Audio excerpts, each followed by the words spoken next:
১০ নং ওয়ার্ড বিএনপির উদ্যোগে আশরাফুল আলমের নেতৃত্বে পথসভা অনুষ্ঠিত। প্রতিষ্ঠাতা সাবেক সাধারণ সম্পাদক ও ১০ নং ওয়ার্ড বিএনপির নেতা মোহাম্মদ আশরাফুল আলমের নেতৃত্বে এক পথসভা অনুষ্ঠিত হয়েছে। পথসভা মোহাম্মদ কামরুল হাসান গাজীপুরের কোনাবাড়ী থানার আওতাধীন এলাকায় আগামী নির্বাচনকে সামনে রেখে যুবদলের উদ্যোগে এক পথসভা অনুষ্ঠিত হয়েছে। উক্ত পথসভায় সভাপতিত্ব করেন কোনাবাড়ী থানা যুবদলের সভাপতি মোহাম্মদ কামরুল হাসান। পথসভায় প্রধান বক্তব্যে মোহাম্মদ কামরুল হাসান বলেন, আগামী নির্বাচন দেশের গণতন্ত্র পুনরুদ্ধারের একটি গুরুত্বপূর্ণ সুযোগ। যুব সমাজকে ঐক্যবদ্ধ হয়ে জনগণের অধিকার প্রতিষ্ঠায় কাজ করতে হবে। তিনি আরও বলেন, দীর্ঘদিন ধরে মানুষ ভোটের অধিকার থেকে বঞ্চিত। এবার জনগণের শক্তিতেই গণতান্ত্রিক সরকার প্রতিষ্ঠা করতে হবে। এ সময় উপস্থিত ছিলেন যুবদলের বিভিন্ন ওয়ার্ড ইউনিটের নেতৃবৃন্দ, কর্মী সমর্থক এবং স্থানীয় গণ্যমান্য ব্যক্তিবর্গ। তারা আগামী নির্বাচনে দলীয় প্রার্থীর পক্ষে সক্রিয়ভাবে মাঠে কাজ করার অঙ্গীকার ব্যক্ত করেন।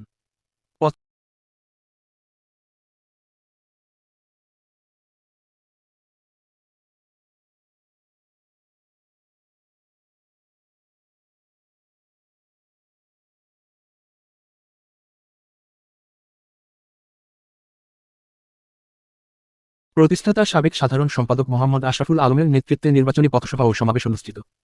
গাজীপুর প্রতিনিধি। আগামী জাতীয় নির্বাচনকে সামনে রেখে প্রতিষ্ঠাতা সাবেক সাধারণ সম্পাদক মোহাম্মদ আশরাফুল আলমের নেতৃত্বে গাজীপুরে এক বিশাল নির্বাচনী পথসভা ও সমাবেশ অনুষ্ঠিত হয়েছে। উক্ত অনুষ্ঠানে প্রধান অতিথি হিসেবে বক্তব্য রাখেন গাজীপুরের সাবেক মেয়র ও গাজীপুর -1 আসনের ধানের শীষের প্রার্থী মোহাম্মদ মুজিবুর রহমান। তিনি তার বক্তব্যে বলেন, জনগণের ভোটাধিকার ও গণতন্ত্র পুনরুদ্ধারে সবাইকে ঐক্যবদ্ধ হয়ে কাজ করতে হবে।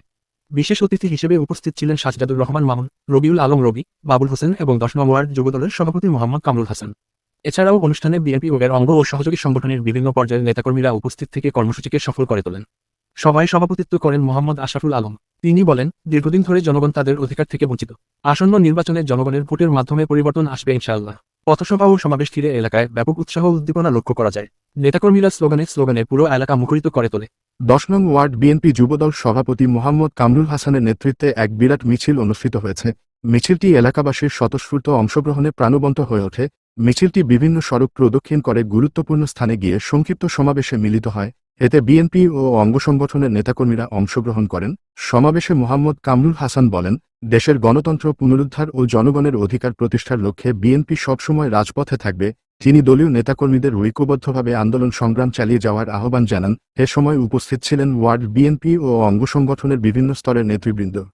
২০২৬ সালের জাতীয় নির্বাচন ঘিরে রাজনৈতিক অঙ্গনে তৎপরতা বাড়ছে। ২০২৬ সালের জাতীয় সংসদ নির্বাচনকে সামনে রেখে দেশের রাজনৈতিক অঙ্গনে তৎপরতা দিন দিন বাড়ছে।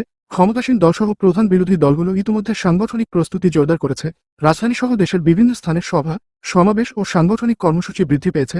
রাজনৈতিক বিশ্লেষকদের মতে, আসন্ন নির্বাচন ঘিরে প্রধান আলোচ্য বিষয় হয়ে উঠেছে নির্বাচনকালীন পরিবেশ, নিরপেক্ষতা এবং অংশগ্রহণমূলক নির্বাচন নিশ্চিত করা। বিরোধী দলগুলো সুষ্ঠু ও গ্রহণযোগ্য নির্বাচনের দাবিতে বিভিন্ন কর্মসূচি পালন করছে। অন্যদিকে সরকার পক্ষ বলছে, সংবিধান অনুযায়ী সময়মতো নির্বাচন অনুষ্ঠিত হবে এবং নির্বাচন কমিশন স্বাধীনভাবে দায়িত্ব পালন করবে। নির্বাচন কমিশন সূত্রে জানা গেছে, ভোটার তালিকা হালনাগাদ, ভোটকেন্দ্রের নিরাপত্তা এবং প্রযুক্তির ব্যবহার নিয়ে প্রাথমিক প্রস্তুতি শুরু হয়েছে। কমিশন জানিয়েছে, ভোটারদের আস্থা ফিরিয়ে আনতে সব ধরনের ব্যবস্থা গ্রহণ করা হবে। এদিকে সাধারণ ভোটারদের মধ্যেও নির্বাচন নিয়ে আগ্রহ ও প্রত্যাশা দেখা যাচ্ছে। অনেকেই মনে করছেন, একটি শান্তিপূর্ণ ও অংশগ্রহণমূলক নির্বাচন দেশের গণতন্ত্রকে আরও শক্তিশালী করবে। ২০২৬ সালের নির্বাচন সামনে রেখে আগামী দিনগুলোতে রাজনৈতিক পরিস্থিতি আরও সরগরম হয়ে উঠবে বলে মনে করছেন সংশ্লিষ্টরা। আজকের গুরুত্বপূর্ণ সংবাদে আপনাদের স্বাগতম। দেশের চলমান রাজনৈতিক পরিস্থিতি নিয়ে আজ নতুন করে আলোচনা শুরু হয়েছে। নেতৃবৃন্দ বলেছেন, জনগণের অধিকার ও গণতন্ত্র